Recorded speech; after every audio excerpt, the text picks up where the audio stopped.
वन्यजीव, घनदाट जंगल आणि खऱ्या अर्थाने साहसी सफर. दांडेलीच्या जंगलात आज आम्ही शोधतोय वन्यजीवाचे दर्शन आणि अनुभवतोय थरार. इंडियन गौर, मोर, वाघ, धनेश आणि काली नदीतील कयाकिंग.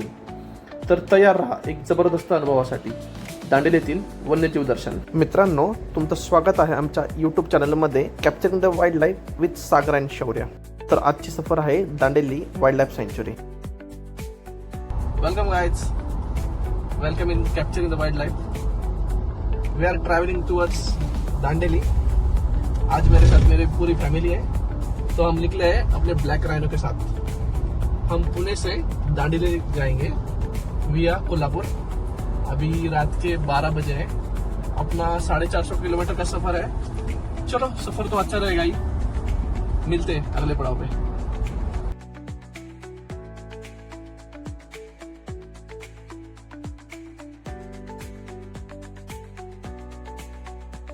गुड मॉर्निंग दोस्तों, it's a great day, it's a beautiful day. और आज की मॉर्निंग है कर्नाटका बॉर्डर. अभी लिया है हमने एक पावर नैप. देख सकते हो ऊपर मामा सो रहा है. पावर नैप लेने के बाद अपन कंटिन्यू करेंगे अपनी जर्नी, जो कि सिर्फ 150 किलोमीटर बची है दांडेली के लिए. और वहाँ पे होगी वाइल्ड लाइफ एनकाउंटर्स.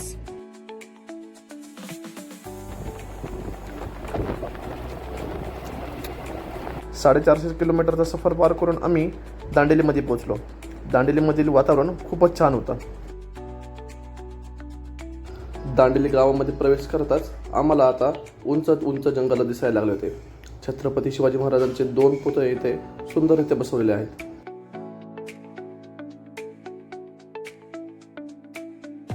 थोड्या वेळाने आम्ही जंगल सफारीच्या गेट जवळ पोहोचलो होतो. तेथे जंगल सफारीसाठी लागणाऱ्या जिप्सी तेथे पार्क केल्या होत्या. थोड्या अंतरावरती तिकीट काउंटर आहे. तिथं आपण तिकीट काढू शकतो, जे जंगल सफारीसाठी आवश्यक आहे. तसेच गाईड फी आणि जिप्सीची सुद्धा फी आपण तिथे भरू शकता.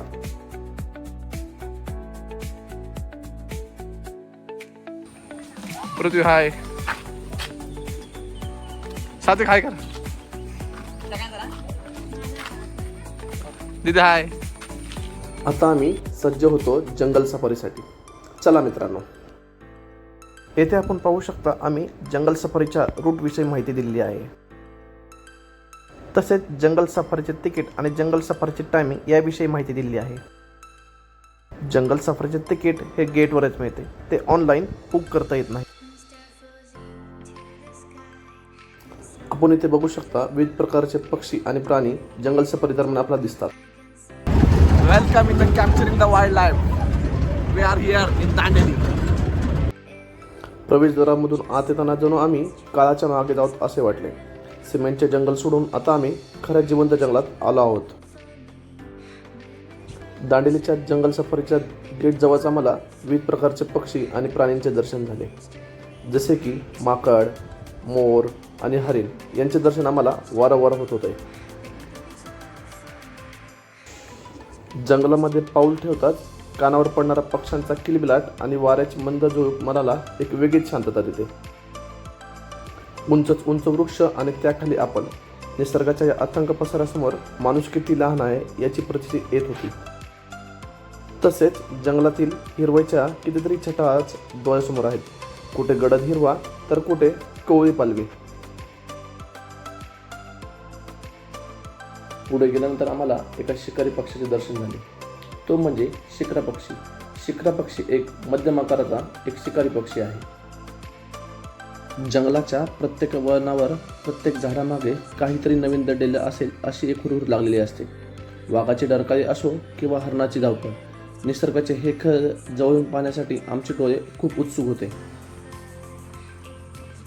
जंगल सफारी दरम्यान आमचे डोळे एका अतिशय भव्य प्राण्यावर खेळले. तो होता रानगवा. त्याचा अवढव्य आकार आणि दिप्पाड शरीर पाहून आम्ही थक्क झालो. त्याचा गडद काळा रंग आणि खांद्यावरील तो विशिष्ट उंचवटा त्याला एक वेगळीच ओळख मिळवून देतात. त्याच्या पायावर असलेले पांढरे सॉक्स त्याला इतर प्राण्यांपेक्षा वेगळे उठून दाखवतात.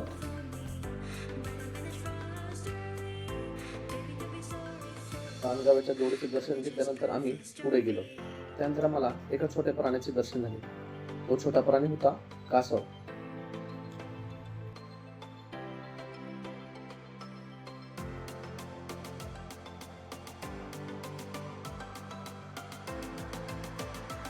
जंगल सफारी दरम्यान आम्हाला मोर आणि लांडोर या जोडीचे वारंवार दर्शन होत होते. येथे भरपूर प्रमाणात मोर आणि लांडोर यांचे वास्तव्य आहे. दांडेली अभयारण्य टायगर आणि एलिफंटसाठी रिझर्व केलेले आहे. 2006 मध्ये दांडेली टायगर रिझर्व म्हणून घोषित करण्यात आले. आणि रंजक गोष्ट म्हणजे 2015 मध्ये केंद्र सरकारने या जंगलाला अधिकृतपणे दांडेली एलिफंट रिझर्व म्हणून मान्यता दिली. म्हणजेच येथे वाघ आणि हत्ती दोन्ही मोठ्या थाटात राहतात. त्यानंतर आम्हाला एक भन्नाट शिकारी पक्षाचे दर्शन झाले. तो होता क्रेस्टेड सर्पंट इगल. क्रेस्टेड सर्पंट इगलचा अर्थ होतो सर्पमार गरुड. क्रेस्टेड सर्पंट इगलचं मुख्य अन्न हे साप आहे. तो प्रामुख्याने सापाला आपलं भक्ष्य बनवत असतो.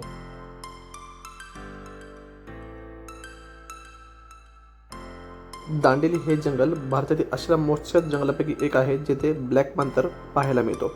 येथे जंगलाची घनता आणि हवामान यामुळे काळ्या बिबट्याची संख्या इथे चांगली आहे. जर नशीब असेल तर तो प्राणी आपल्याला सफारी दरम्यान नक्कीच बघायला मिळतो. चला बघूयात आपल्याला बघायला मिळतोय का.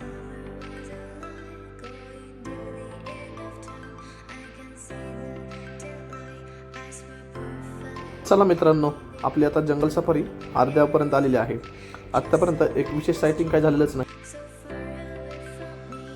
कर्नाटक राज्यातील उत्तर कन्नड जिल्ह्यात वसलेले हे दांडेली अभयारण्य हे दक्षिण भारतातील एक प्रमुख आणि घनदाट अभयारण्य आहे. 834 चौरस किलोमीटर क्षेत्रात पसरलेले हे अभयारण्य कर्नाटक राज्यातील दुसऱ्या क्रमांकाचे मोठे अभयारण्य आहे.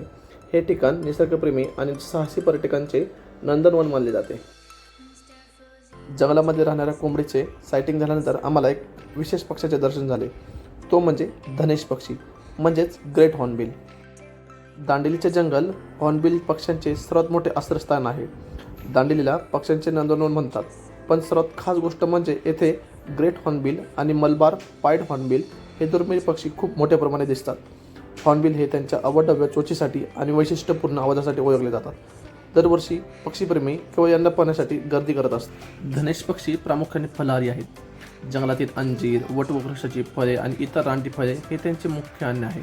कधीकधी लहान सरडे, कीटक आणि उंदीर देखील खातात. फळे खाऊन त्यांच्या बिया विष्ठेद्वारे जंगलात दूर पसरण्याचे काम ते करतात. म्हणूनच त्यांना फार्मर ऑफ फॉरेस्ट असे म्हणले जाते. आता आमची जंगल सफारी इंटरेस्टिंग मोडवर आली होती. आता आम्हाला जंगलाच्या राजाचेच म्हणजेच वाघाचे दर्शन झाले होते. परंतु जंगलाचा हा राजा खूप लांबवर बसला होता. त्यामुळे त्याची चित्रफित बनवण्यात आम्हाला खूप अडचणी आल्या.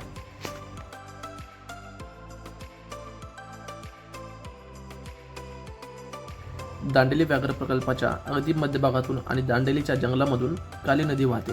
ही नदी संपूर्ण जंगलाची जीवनवाहिनी मानली जाते. या नदीच्या निसर्गदत्त महत्त्वामुळेच 2015 साली या संपूर्ण क्षेत्राचे नाव बदलून काली व्याघ्र प्रकल्प असे करण्यात आले. याच दरम्यान आम्हाला जंगल सफारीमध्ये ओरिएंटल डार्टर या पक्षाचे सायटिंग झाले. मराठीमध्ये या पक्षाला तिरंदाज नाव असे आहे. या पक्षाची मान खूप लांब आणि सडपातळ आणि इंग्रजी एस अक्षरासारखी बागदार असते. जेव्हा हा पक्षी पाण्यात पोहतो तेव्हा त्याचे पूर्ण शरीर पाण्यात डुबलेले असते आणि फक्त त्याची लांब मान पाण्याबाहेर दिसते. पाण्यातून जाणारी ही मान हुबेहूब पाण्यातील सापासारखी दिसते. म्हणूनच याला मराठीत सर्प पक्षी म्हणतात. हा पक्षी पाण्याखाली अतिशय संतपणे पोहत असतो. एखादा मासा जवळ आल्यावर तो आपल्या एस आकाराच्या मानेला एखाद्या कमानीसारखे मागे खेचतो आणि आपली टोकदार चोच या माशाच्या अंगात खुपसतो. म्हणूनच याला तिरंदाज असे नाव पडलेले आहे. दरवर्षी साधारणपणे 1 जून ते 30 सप्टेंबर या पावसाळ्याच्या महिन्यामध्ये काली व्याघ्र प्रकल्पातील मुख्य जीप सफारी पूर्णपणे बंद ठेवली जाते. कारण दांडेलीच्या जंगलात अत्यंत मुसळधार पाऊस पडतो. यामुळे जंगलातील कच्चे रस्ते चिखलमय आणि निसरडे होतात. त्यामुळे तेथून जीप नेणे अत्यंत धोकादायक असते. तसेच पावसाळा हा प्रमुख प्राण्यांचा विणीचा काळ असतो. या काळात प्राण्यांना मानवी हस्तक्षेपापासून दूर शांतता मिळावी म्हणून वन विभाग सफारी बंद ठेवतात. थोड्याच वेळात आम्ही जंगल सफारीच्या मिडल पॉईंटला आलो होतो. इथे आपल्याला नेचर वॉक करण्याचा आनंद मिळतो. ह्या पॉईंटपासून आपल्याला पश्चिम घाटाचे विहंगम असे दृश्य दिसते. आम्ही सफारीची जीप पार्किंग केल्यानंतर चालत आम्ही त्या पॉईंटजवळ गेलो. हा पॉईंट खूपच मस्त आहे.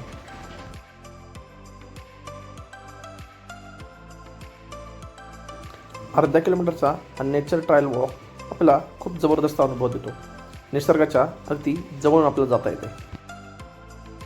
ह्या पॉईंटवरून आपल्याला पश्चिम घाटाचे 360 डिग्री दर्शन घेता येते. येथूनच आपल्याला दांडेलीच्या कोर जंगलाचे सुद्धा दर्शन होत असते. बघा किती हे विहंगम दृश्य आहे.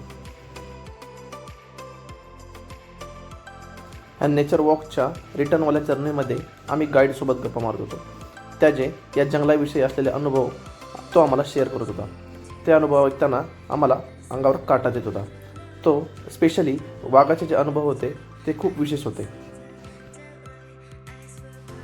जंगल सफारीच्या रिटर्न जर्नीची आमची सुरुवात झाली होती. चला बघूयात मित्रांनो आपल्याला आता पुढे पुढे काय काय सायटिंग होते. जंगल सफारी दरम्यान मोराचा नाच पाहणे हा एक अत्यंत अविस्मरणीय अनुभव असतो. निसर्गाच्या कुशीत आणि घनदाट जंगलाच्या पार्श्वभूमीवर जेव्हा हा राष्ट्रीय पक्षी आपले पंख पसरून थुई नाचतो तेव्हा तो क्षण डोळ्याची पारणी फिरणारा असतो.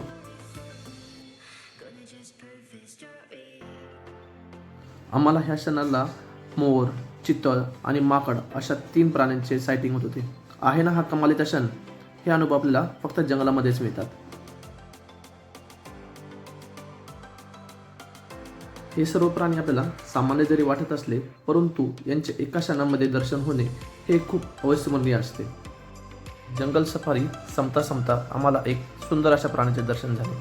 तो म्हणजे शेकरू म्हणजे मलाबार जायंट स्क्विरल. हे बघा किती सुंदर असा प्राणी आहे हा. आमची जंगल सफारी समाप्त झाली होती. आता आम्ही आमच्या राहत्या ठिकाणी म्हणजेच रिसॉर्टकडे चाललो होतो.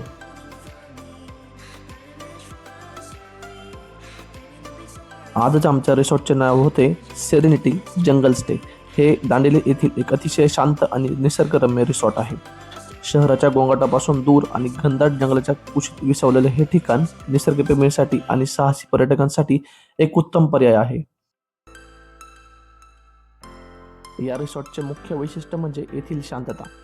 सकाळी उठल्याबरोबर पक्ष्यांचा किलबिलाट आणि भोवतालची हिरवीगार झाडी आणि थंडगार हवा मनाला एक वेगळीच शांतता देते. रिसॉर्ट दांडेलीतील विरनोली ह्या भागात आहे. दांडेली वन्यजीव अभयारण्यापासून हे साधारण 16 किलोमीटर अंतरावर आहे. विकेंडला गर्दी असल्याने येथे जाण्यापूर्वी ॲडव्हान्स बुकिंग सोयीचे ठरते. त्यासोबत येथे पर्यटकांसाठी अनेक प्रकारच्या खेळाची आणि साहसी उपक्रमाची सोय आहे. वॉटर स्पोर्ट, कयाकिंग, नौका विहार आणि झोर्बिंग वॉल यासारखे पाण्याचे खेळ इथे उपलब्ध आहेत. जंगल ट्रेकिंग आणि बर्ड वॉचिंगची सुद्धा सुविधा इथे केली जाते. रेन डान्स, संध्याकाळी कॅम्प फायर, तसेच संगीत आणि बॅडमिंटन आणि आर्चरी यासारखे इन हाऊस सुद्धा खेळ इथं उपलब्ध आहेत.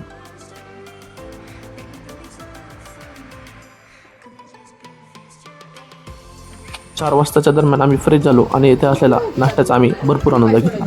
नाश्त्यामध्ये विविध प्रकारचे अन्नपदार्थ इथे होते. थोड्या वेळ आराम केल्यानंतर आम्ही आता सज्ज होतो कयाकिंगसाठी म्हणजेच दांडेलीतील जगप्रसिद्ध कयाकिंगसाठी.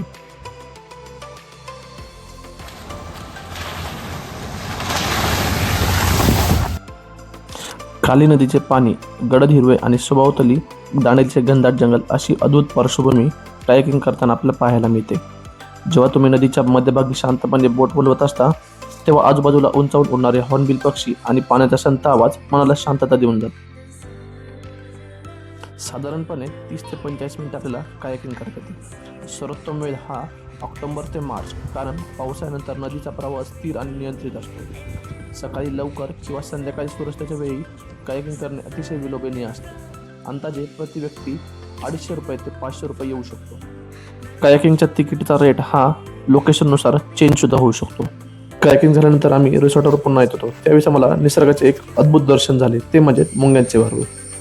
त्यानंतर आम्ही गाडीमध्ये बसलो तेव्हा आम्हाला एका ईगलचे दर्शन झाले, ते म्हणजे क्रेस्टेड सर्पंट ईगल म्हणजेच सर्पमार गरुड. दिल्लीच्या आसपासच्या जंगलामध्ये वावरत असताना आपण गाडी हळूवार चालवावी, कारण विविध जंगली प्राणी यांचा इथे वावर असतो. आम्हाला येथे एका मेलेल्या सापाचे दर्शन झाले, कारण त्याला एका वाहनाने ठोकर मारली होती.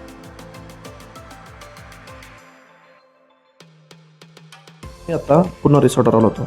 रात्रीचे जेवण केल्यानंतर आम्ही सज्ज होतो दुसऱ्या दिवसासाठी. चला मित्रांनो, भेटूयात पुढच्या ब्लॉगमध्ये. आमचा व्हिडिओ आवडला असेल तर लाईक आणि सबस्क्राईब करायला विसरू नका. तसेच कमेंट जरूर नक्की करा.